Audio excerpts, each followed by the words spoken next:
Thank you all for coming here today to talk a little bit about should you or should you not contribute to open source. Hopefully we'll have an interesting discussion about it towards the end. Definitely encourage questions, feedback,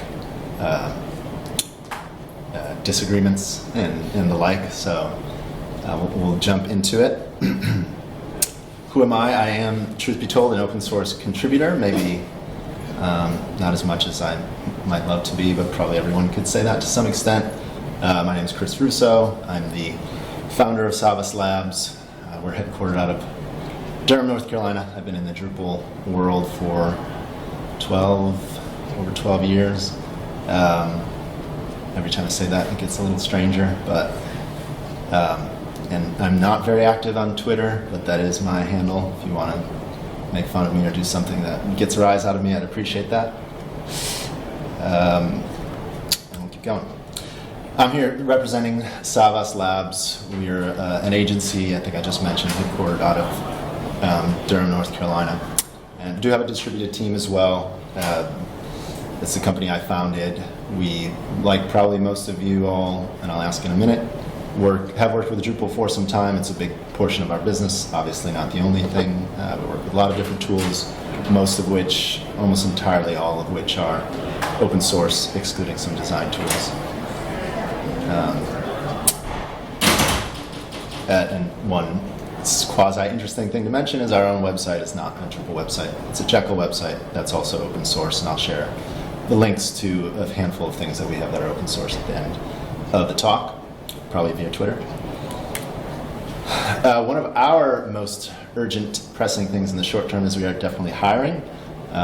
Senior front-end developer, Drupal developer, and a few other positions. If any of you all are interested or know folks who are, I would really appreciate sharing that message. If any of you are in the recruiting space or help do that for your Drupal organization, you probably recognize that can be a challenging thing. So, just to mention that off the bat.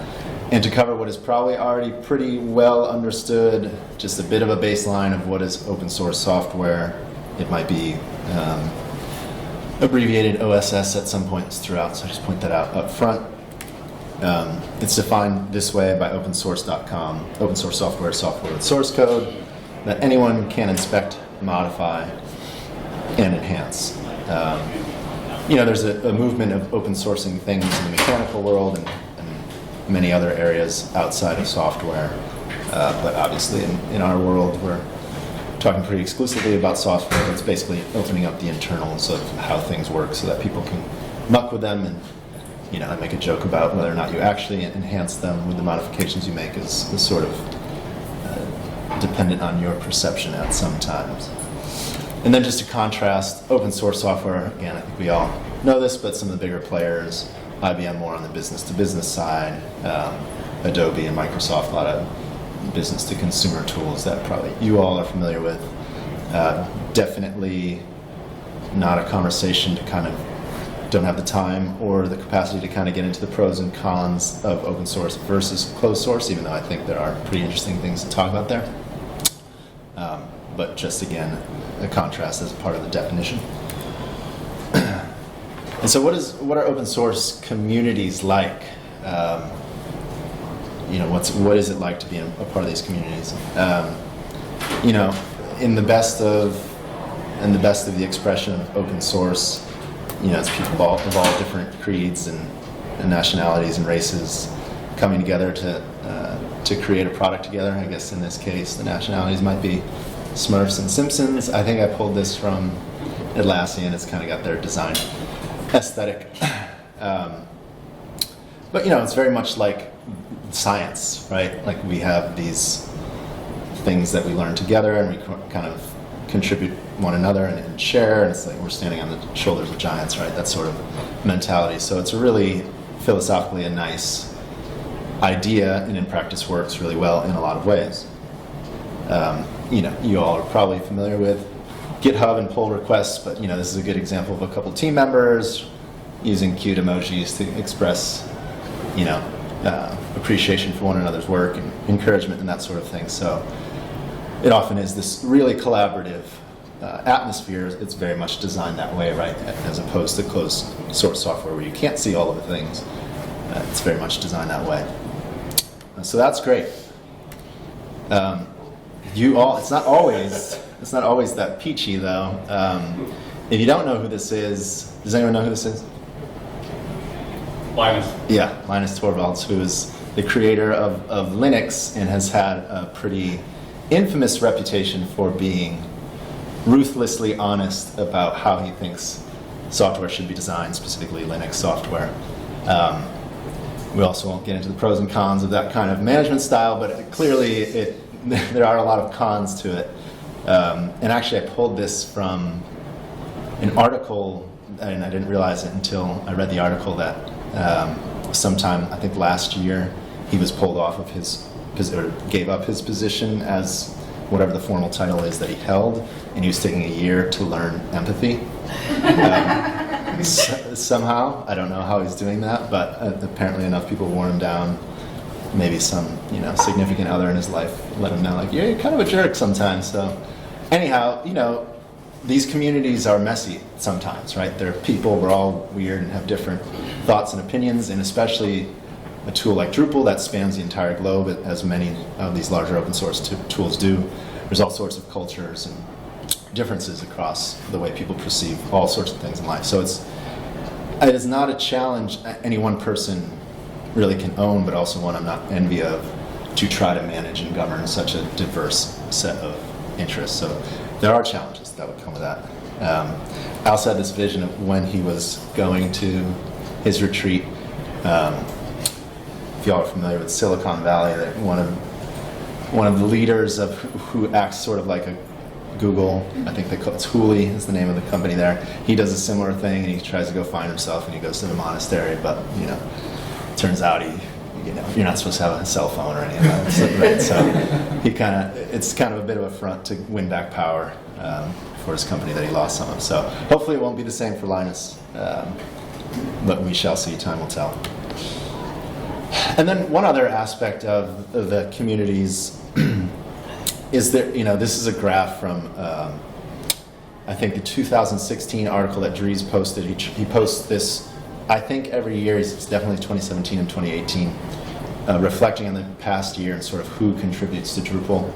And they, analyze some data to sort of see the commits and where they're coming from. And there's a lot of interesting things there, maybe not of course, but it turns out as many successful open source communities are largely driven by people working for organizations that are paid to some extent to do that contribution, and we'll get into that in a second. But another way of looking at this graph is just it can be very imbalanced, right? There can be a few organizations that are really leading the charge and many fewer that aren't contributing as much, and I don't mean that to mean that they're not pulling their weight, because there's lots of different incentives and abilities that different organizations have to be able to do that. But even on an individual front, there's some people that are really, really dedicated and spend their nights and weekends and most of their free time working on open source software. And there's a lot of other people that won't make that same sacrifice. So it can be a pretty imbalanced place as far as contribution goes, and which I guess in a way is a little bit antithetical to this sort of harmonious community where we all pitch in our little efforts to make the bigger thing better. So that's just a quick brief intro to open source and a bit about what the communities are like. This discussion I sort of thought up some months ago, and I live in North Carolina, talked about it a little bit in Austin with the Austin Drupal group, and kind of workshopped it with them a little bit. When I first thought of it, I thought of why you shouldn't contribute to open source, and then I was like, that's not a good look to be talking about. I don't think it's a little too prescriptive and too negative. So I scrapped that, and then next version was why maybe you shouldn't contribute to open source, and then that just felt a little too wishy-washy and uncertain. So I landed on should you contribute to open source. It's complicated. I like the fact that it kind of has a duplicitous meaning, in the sense that actually contribution to open source, doing that work, typically is pretty complicated. And I think, as we'll explore a little bit in here, whether or not that's the best usage of the kind of extra time that you have that isn't specifically dedicated to whatever your work duties are, whether or not open source contribution is the best way to give back if that's what your goals are, and what some alternatives to that are. So discussion goals, that's probably a little small for you all, but a little bit through the lens of the Drupal community. Obviously, the Drupal community is representative of many other open source communities. Truthfully, it's one of the longer, more successful communities, and I think that in and of itself, to be a framework relevant on the web after 18 years is a really tremendous metric of success. So it'll be a little bit through the lens of Drupal, and we'll have a few Drupal examples. We'll talk through kind of some of the stakeholders that are involved, which is essentially people and organizations, a little bit of the pros and cons, or the benefits and some of the drawbacks or challenges of contribution. And that's pretty much it. I cross out this, I think there are so many interesting topics, and it took me a long time to start to hone in on what was easy enough to talk about in 40 minutes. There's all like the business models, successful business models of open source, or even the free rider problem of, any of us can use this tool and never give back, whereas others feel really obligated to give back. I think all of those are interesting problems, but not really in scope for the conversation. And one of my goals is, if there is a resource that you feel is helpful to you in the future, I will consider that successful. I think a lot of this is not your sort of concrete, this is how you build this thing, but a little bit more of philosophical in nature. So,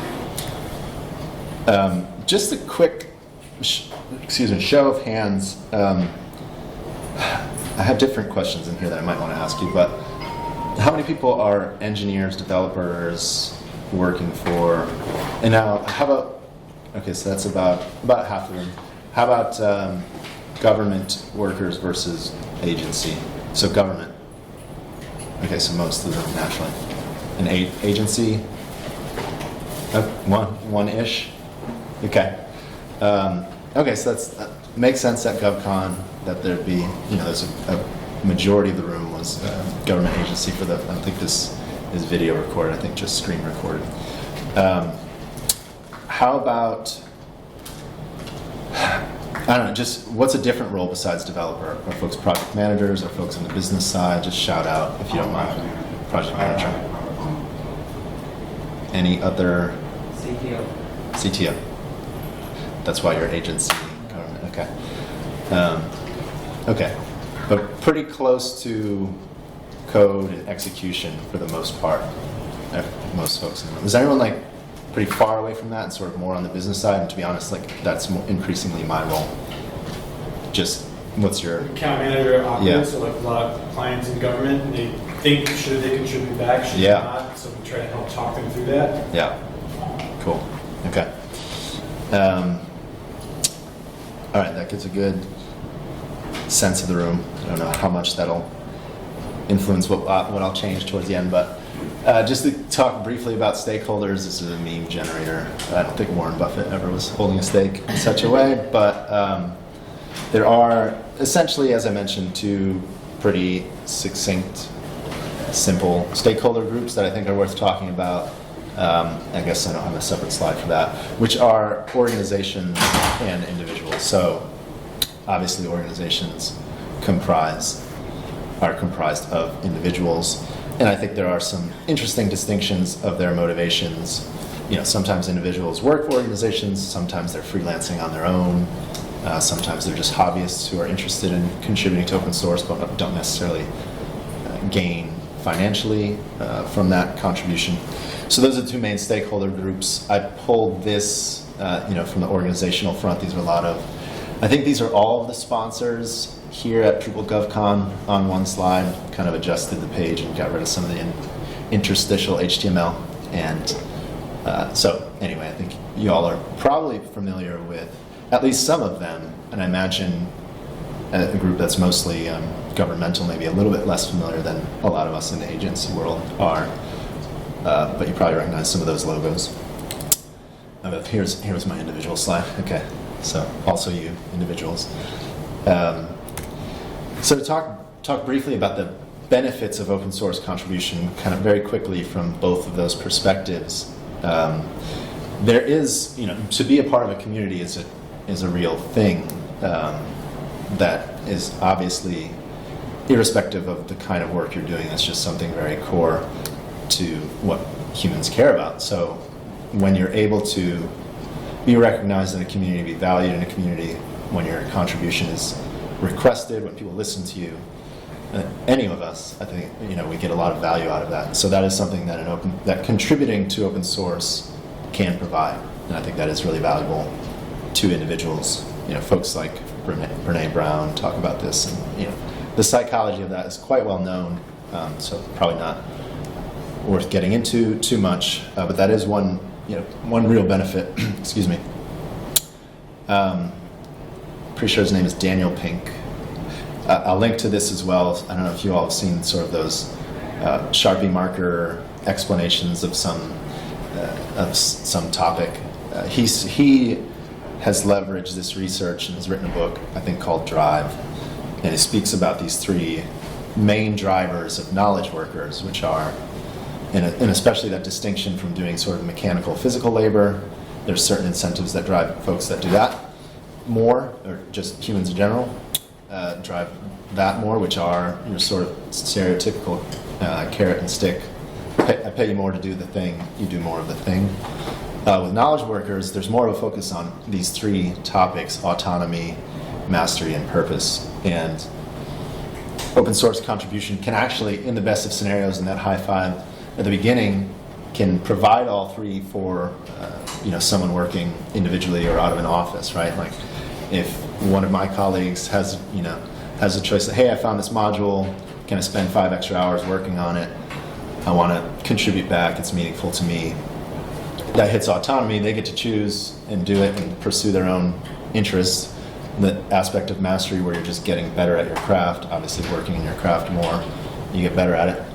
And then there is that purpose contribution, right? You're giving back to this greater good where others can use the tool and benefit from what you've contributed. So like most things in life, not all of those always line up on every opportunity, but those are some real significant benefits to individuals to doing open source contribution. I think from the organizational standpoint, and I wish I had more data on this, and if anyone does, I'd love to hear it. But this is a media currents page. They're one of the perennial higher contributors to Drupal open source, very much part of their culture. That's what people do when they work there, which is great. But we also, as agencies, compete against others for work, right? And we market ourselves. So we talk about the things we do in this beneficial way, usually quite truthfully. But I think, Media Current, among many others, I'm just pulling out an article of theirs, and this one is more of a shepherding of the community, but they have a few others that sort of speaks to the benefits from a sales perspective of working in open source, right? Like, hey, our clients know we're experts in this thing because we contribute back to the community. And I think those kinds of proclamations are usually a little overstated.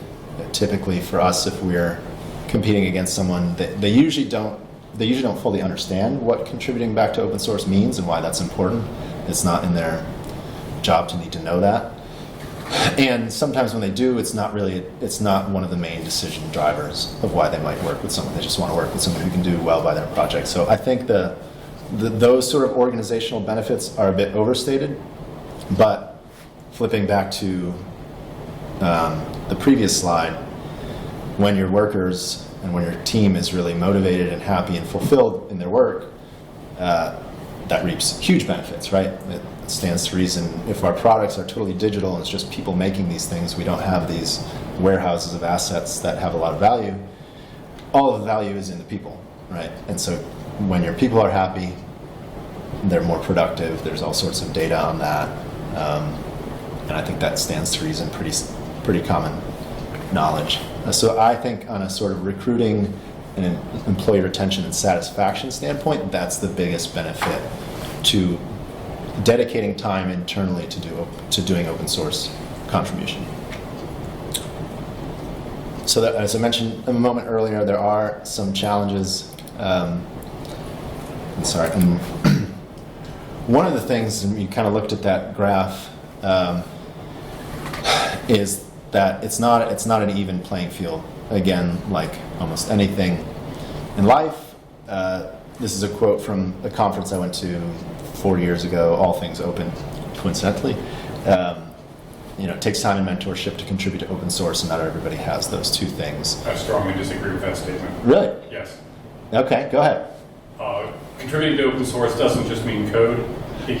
You see something, Yeah. it's not working the way you like it, or even there's just some documentation that's missing, and you write it up and say, hey, I've got this, I wrote some documentation, I Right. wrote a small patch. It can take 5 minutes, it can take months, but it Sure. can also just take 5 minutes to put something together, make it into a PR and send it up. Yeah. Okay, so that's probably not totally recorded on the, but someone strongly disagreed with the statement, and from the perspective of, I think what you're saying is it's not always that challenging or difficult, and there's different ways to contribute. It's not always about code, which is a very good point and something I meant to touch on. Probably most of what I'm focusing on thinking about is code contribution, but you're absolutely right. There's documentation, there's helping people on support, there's organizing what tasks need to be done, and that's something that's actually really valuable in the Drupal community when at the end of this conference there will be a sprint day, right? Like shepherding and organizing that and getting things in front of people that they can actually work on is a really valuable task, and it's not code contribution. And a number of the issues that you find in issue queues nowadays have got great for beginners as a tag. Right. You can actually search on. Right, so some of the issues now are aware of that, aware of the disparity of what a complex issue requires and what a more simple issue requires, so helping people kind of onboard to this process. So I think this is also touching on the reality of how much spare time do people have in their lives to contribute, right? There are people who have worked 2 or 3 jobs, right, and have children, and there's a whole gamut of different life experiences that probably everyone in this room has, right? And I think that can make someone who has a lot of time and is truly dedicated to a tool, they can spend a lot of time on that. They can spend nights and weekends. Someone who's raising children and works another job in addition to their job really doesn't have that same level of access. So, or, put differently, someone could work in a really rich environment where they have colleagues who are mentors to them and can show them through this process and can help them. And some don't have that. So that is, it's a challenge that different people face in different ways. And Dries actually wrote an article about this. What's it titled? The Privilege of Free Time in Open Source. And I think he basically had that same perspective earlier on in his career of, I forget the quote, but basically like all you need is effort or something like that. And he through talking with others in his organization, came to his personal level of awareness on that there's more to the equation of how easy it is to contribute. So there are those challenges. On the recruiting front, similarly, this is a good tool that GitLab put out, or just article that GitLab put out that just speaks briefly to again this reality of different. If you're looking at hiring 2 people and they're engineers, and one has a really prolific history on GitHub or wherever their open source code is, and the other one doesn't, that shouldn't be the only qualifying factor. And basing your judgment on that alone can be harmful for, I think, at this point, somewhat apparent reasons. And that's, it's something to be mindful in the recruiting process. I hire a lot of people that look through a lot of resumes, and there is a big disparity with across the spectrum of what people have contributed in open source software and what they haven't. And I think it's probably the case that a lot get written off if they don't have a fairly robust profile, depending on their position, of course, what they're needing to do. And that's just something to be wary of, the fact that there's embedded privilege in there's embedded privilege in everything we do, really. One other, I think this is the last challenge I'll mention. I'll probably speed up a little bit. How many people here have contributed to Drupal? I should have asked that. Okay, so about a third of the room, quarter of the room.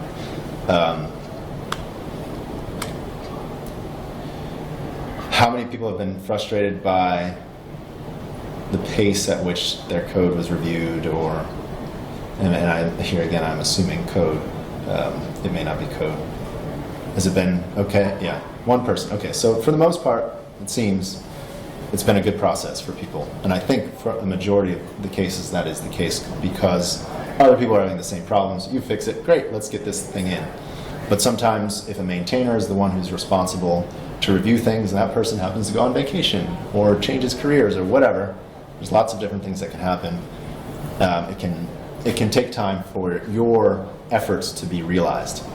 And that's kind of a big driver for us, right? We get the meaning out of that work being useful. If it never makes it in, it's not as rewarding. So that is a challenge within the open source community, and it's a challenge that's hard to, Drupal faces this challenge where some of the governance is comprised of volunteers, and some of it's comprised of paid people. It's challenging to force a volunteer to do something or say, this is what you have to do, this is how quickly you have to respond. So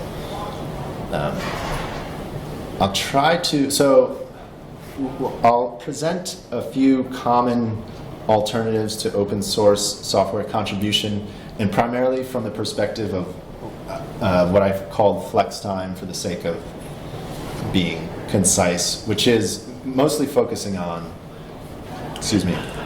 time within an organization, and specifically probably more of an organization like an agency who has multiple different clients and multiple different projects. So flex time being the time that's sort of leftover time, right? Time that you're not actively working on a client project, but you might not also have any other internal duties. And so this is, usually the research that I've done for agencies like ours, billable engineers and designers and project managers, it's different for each, but especially engineers, they're typically planned to be about 80% billable. So in other words, if you work a 5-day week, one entire day not billable, the reality is that it usually doesn't work out that way, that it's just one day not billable, it's a little bit more split up. But that's generally a target we aim for. And so what are some of with that extra 20% time, if we're lucky enough to have it, what are some of the things we could consider doing, or folks do? Some organizations implement a community service day, right? We actually have just done this recently.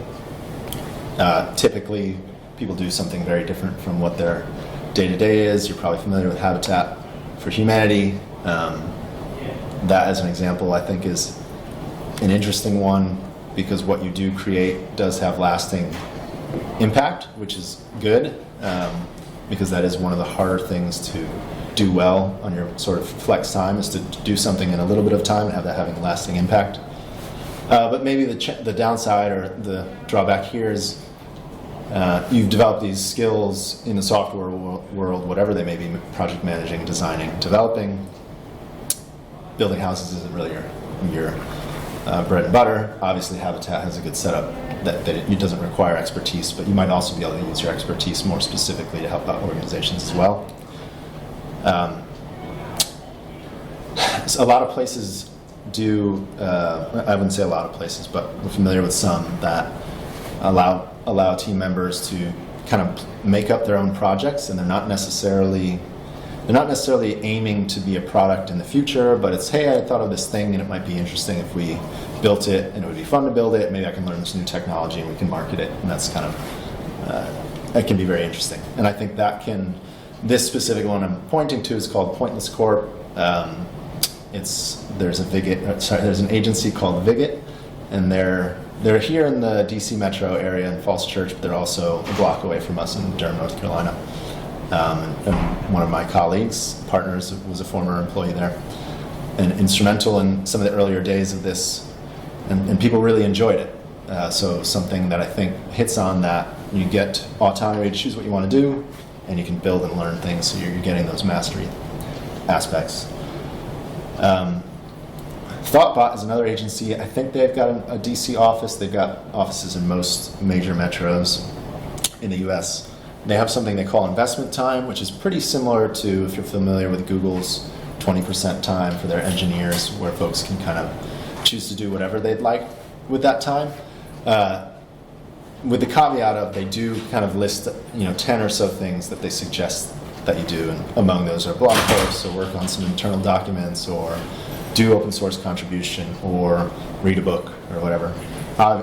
Generally for the improvement of your role, but you have a lot of choice in a relatively high amount of autonomy to choose what to do. I've spoken with engineers there, we're pretty close to some of the folks there, and they really appreciate this time. And I think it's definitely laudable that they actually do Fridays entirely investment time, so their clients know they're Monday through Thursday, and then Fridays are off for almost exclusively. There's always a little, as I understand, a bit of exception to that, but for the most part that's true, and their employees really appreciate it. And I think I want to talk to their leadership about how they're able to, in the agency model, carve out that much time, because it is an impressive amount, and I would love to be able to replicate that in some way. Something we've done in the past, and of course many other organizations have as well, pro bono projects. So I think this is getting a little bit more into you use the tools that you use each day, and an organization might need some digital tools. And, typically an organization, often a nonprofit, mission-based organization that otherwise couldn't afford your services, but could really benefit from them. So I think that's a pretty powerful way. If with that flex time to use, as opposed to open source contribution. I don't know if I have one more after this. This might be the last. One of the things that's kind of personally relatable to me is actually before I started Savas, I started a compost collection service called Tilty Rich Compost in Durham, North Carolina. It was all bicycle based. This picture is actually a futon that was turned into a bike trailer. One of my friends is a woodworker who helped, and by help I mean did all of it, and I sat there and watched him. Helped create this tool, which was this big wagon that we bike around and collect folks' compost and bring it back finished compost. So in the early days, I did a lot of the work on my own. No one was paying me, and then about a year in, as we began to hire riders to help with the service, Savas was able to kind of subsidize this work a bit, right? Like I could put a little bit of money into a more sort of profitable part of my life to help support this service. So, that was a decision I very discreetly made at one point in time, and it felt like the right usage of the resources that I had to help both organizations grow. Eventually sold Tilty Rich to another organization that's in a lot of areas in the Southeast called Compost Now. And then my mom once got me this compost t-shirt that says, "I never talk trash, I talk compost," and I just love that. Okay, so the last one I have before kind of getting into y'all's opinions and things that might drive you is the idea of a sort of a software as a service model. So what I'm linking to here, or showing you on the screen, is a tool that we've built and open sourced that does a pretty useful task. Its primary task is to take the time that we spend in one system and relate it to the different tickets that we have in another system. So it just allows us to really granularly see how a project is tracking kind of task by task on a budget basis. So it's actually a really useful tool. It's hard to find a corollary out there in the world that you could pay for. And so we've open sourced this years ago, and I would be willing to bet that no one has ever done anything with it, right? You need a certain level of expertise to make use of this tool and plug it into your systems. It makes a lot of assumptions. At the time we did it, we said like, oh, this is a nice thing for the community, we'll give this away, hooray for us. But I question, had we had the ability to turn that into a tool that we could license for $10 a month, $20 a month, whatever it may be, and if our motivation was to truly give back, that may have been a more impactful way to give back, to actually turn that into a revenue generating tool, and then perhaps we could hire someone more full-time to do open source contribution, or whatever number of other things we could do with that tool. So I think I'm just trying to lay out that there are lots of different ways to think about the resources that you have, and it sort of depends on your goals as an individual or organization.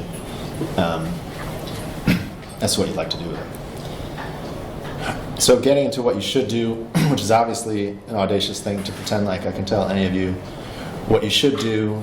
I will share a bit of our perspective. As I mentioned, it depends. If you're an individual, based on the reactions, I'll move on from that slide. If you're an individual and you're trying to, improve your career to some extent, open source contributions definitely help, right? If you want to, it helps from the perspective of now you've got this public profile that's verifiable, plus you probably get to know people in the industry and they've got connections. So there's no question that that is beneficial to an individual. And truthfully, giving code freely away that's valuable is definitely good too. If your goal is like to maximize your giving back, doing the most you can to give back, we definitely think there are other ways to do that more powerfully, and obviously I just listed some of them. And for Savas specifically, we're actually updating our mission to some extent now, but I think this one definitely speaks to, we definitely feel an obligation in the world to give back, and that can mean lots of different things, but we talk about creating positive change and working with, empowering organizations to create positive change, right? So that's something that's very important to us. And we think about, I have this, you all may be familiar with time, talent, and treasure, the 3 T's. Essentially, these are your resources, your skills, the time you have to give those skills up, and financial resources. And so we spend a lot of time, and obviously some of this is kind of working through what is the best system to create that can optimize both employee satisfaction and what we're able to produce out there in the world. There's a lot of, I'll kind of breeze through this to some extent, but there's a lot of research and reality out there that, that things are changing, especially millennials and younger. Folks are very motivated by having purpose behind their work. It's not enough anymore to just get paid enough and do something interesting. People want to know that they're having an impact. And this is information that's coming from Forbes. This is affecting investment strategies. So it's a real thing that is important to a lot of people, doing something good. In that vein, we haven't yet released it, but are getting ready to put out an application of sorts to take on pro bono work. So we want to have a vetting process where folks come to us and say, we could use help on this one thing. Here's our need. Can you work with us? So if anyone has a project that isn't able to be funded, I definitely encourage you to talk to me after. And I'll keep going just so make sure we get you almost done at 1:15, even though we started a few minutes late. So wrapping up, this is a Hunter S. Thompson quote: "Anything worth doing is worth doing right." I think that primarily speaks to any of these things will require any of however you want to give back, whether it's open source contribution or any of the number of other things I mentioned. They all require a lot of time and effort and energy to truly have an impact. Hopefully this works. I'm going to play you a quick clip. I don't know if anyone is going to recognize who this is, but this is from a cartoon, adult-ish cartoon. It's Coach McGurk, and he's giving life lessons to Brendan Small there in soccer. Right. I used to do that, Brendan. I didn't wait for the perfect. No, I didn't. I just carried one around. The phase I went through. It was the 70s, And everybody had a prop. Right. If anybody asked me to play, I was complaining that I had tendonitis. Why didn't you just learn how to play? Because it's hard, Brendan. It's too hard. Anything too hard in life is not worth doing. Remember that. Okay. Like snowboarding, or martial arts, pottery, or math. Right. My point is, Brendan, if you're not immediately good at something, why do it, right? Right. Okay, so obviously sarcastic take on anything open source contribution or impactful in any way is is a big endeavor. So you need to carve out the time and the space and to do it well. And that, there I have it in a quote form.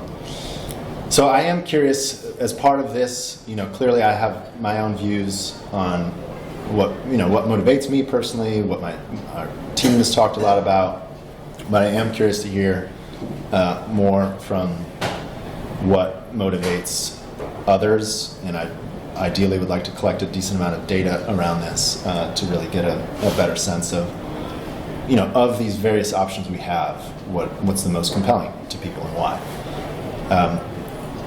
Quickly, we had a retreat as a team in Austin in March, and just a couple of resources from that I'll share very quickly. This book, Insight by Tasha Eurich, I really like, and I think it's great in lots of different ways. One of the things it's most helpful for is to help you understand yourself to an extent, and I think a lot of the discussions about self-awareness and this reality of we don't even know ourselves that well, and it takes you through various exercises to figure out, and I did this too about 2 years ago.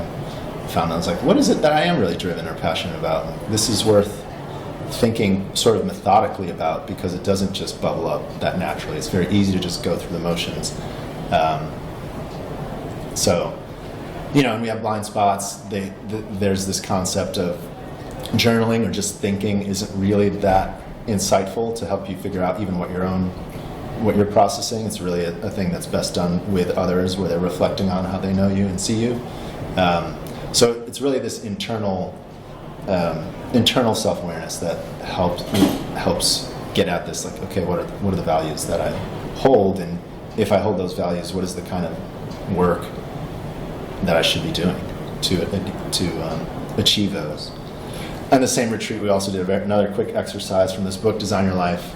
Obviously, there's 1,000,001, sort of self-help books. One nugget I liked from it was they have this idea of once you've established your values and you think you kind of know yourself pretty well, this concept of like how much is your life cohering, and what you do is cohering with those values, which I just thought was a helpful exercise, and I'll share the links to all of this. I've written a blog post too that I'll share with you all that has some of this information in it. And the compass is sort of dictating, or not dictating, but showing you that you're never perfectly north on nailing all of your passions, because no one has the perfect job and all the time in the world to do everything they want to. But you have a sense of, if you're really far off, that you might need to make an adjustment, and that's kind of what these exercises have helped me see.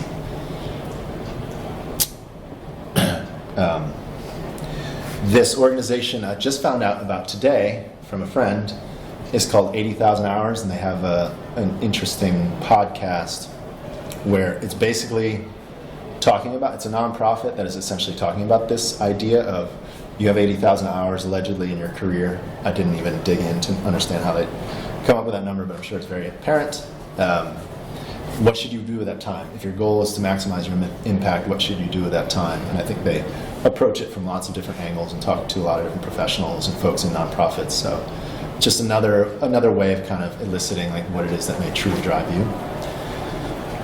And then one last thing I have is the Sustainable Development Goals that the UN has put out, and maybe this is more relatable to people in DC than around the rest of the world, country.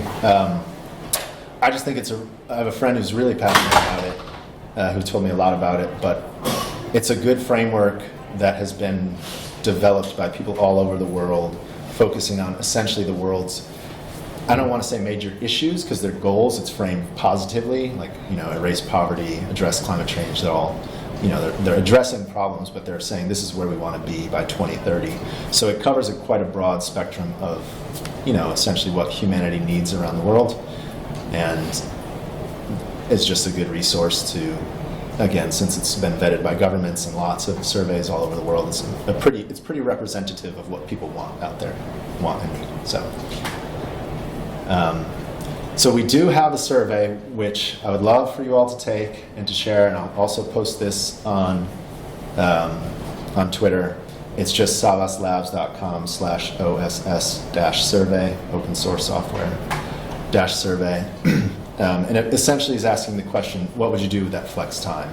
Would you be motivated by pro bono more, or would be building a tool more interesting? And there's an open field to just also answer that in whatever form you find appropriate. And I think that is super valuable information to us, so I would really love it if you all would contribute. And I think we have 6 or 7 questions. It'll take you 3 minutes. Would love to know that. And this is I did write a blog post that's kind of a precursor to this. I put out yesterday. I'll share the link to that as well on Twitter, which kind of is the basis to this discussion today. And that is all I had. And as far as time goes, I don't know if someone will be in this room in 12 minutes, but we probably have time for... It's you speaking? Okay. So you cut me off as soon as you need to get up here. Gotta meet some friends before I come back, so. Okay. Are there any comments, questions? Yes, please. I have a question. So I am supporting a small team in an organization, and one of the challenges is making sure that these developers are, motivated, self-motivated, to sharpen their skills. And one of the things that management keeps driving to them is the need to contribute, to create their accounts, through Drupal.org, and just to show some level of self-initiative, self-motivated learning. Have you encountered these type of issues before, or is this something that's really common, throughout organizations? And then what are, what can one do to really motivate a team of people to take that extra step, to do the extra work outside of their required, 8 hours? Right. Okay. So let me see if I can summarize the questions. Basically, encouraging a team to be more engaged in the Drupal community that seems to be not as interested as maybe the management wants them to be. How do you encourage them to kind of go that extra mile, right? Be more motivated. There's a million different ways to answer that. One thing, we have the opposite problem where everyone wants to do that, but then we end up having too much client work at a lot of times, so we can't make good on that promise at all times, which has truly been a struggle for us at times. So that is a little bit of a recruiting end of things. You look for people who have that initiative and motivation. That's one way to look at it. But it's also something I don't feel really comfortable asking people to spend time outside of their work. I can't ask them to do something for me outside of their work. Yeah, if that's what they want to do, that's cool. But as you can see, I think you came a little bit later, but there's all sorts of, I don't necessarily advocate for people doing open source code contribution all weekend if they're on a computer 5 days a week, right? Get out and run, or there's a lot of other things one could do in the world. So that's, my biggest thing my biggest takeaway is to try to figure out a system that we can do it in a sustainable way, carve out enough time in the workday that people can actually, and it's very challenging. That's not an easy thing. We have to make payroll, we have to, we have clients to please, and so those who are doing it well are impressive, and it usually means they're making a lot of money on their client projects and they can afford the time off. So I would be happy to try to talk to you more about that after, but that's probably as best I can answer at the moment. Sure. Anyone else as we wrap? Maybe one more. Yeah, one more question. I'm in the midst of a debate. Good. I'm a product owner of our first API, and one of our key stakeholders, one of our executive sponsors, wants to open source the code. And there are some in our development team and our director that are a little bit reticent. And I would just put it out there for thoughts, because it's an ongoing debate. Totally. And obviously, I started this off with, there's so many interesting things about open source that is out of the scope of this conversation, and if you're having an ongoing debate about it, it's true. I've run into that with the organizations that I've been a part of too. There's been people developers who are really motivated and say, I will only work on this if we're going to open source it, and others who are very afraid of the potential implications. I think usually someone who really understands this, is it from a security standpoint that they're concerned, or a proprietary information? It's more proprietary. Yeah. There's some security centers, but security is more open as long Yeah. as there's control. That can work. It's more Yeah. proprietary. We're facing that issue also. Yeah. So, okay.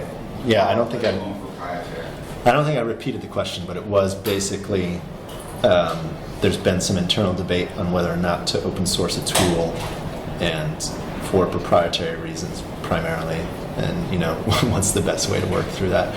You got to keep debating, I guess. Okay, I got you. That's cool. Yeah, I don't have a better answer. I wish I did. In favor of open source in general, but it's not a fix-all for, there may be a reason, there may be a legit proprietary software reason that you wouldn't want, that could negatively impact your organization. I think from my experience, those fears are usually not super substantiated, and they come from people who don't really often don't fully understand what the implications are. Right. So maybe you can get an outside consultant to weigh in, and that could be helpful, like someone who's a technology expert or a proprietary. I'm grasping for something else. One more quick question, otherwise I should get my computer out of here and let the gentleman who's seeing his friends come back in and set up, if anyone's got it.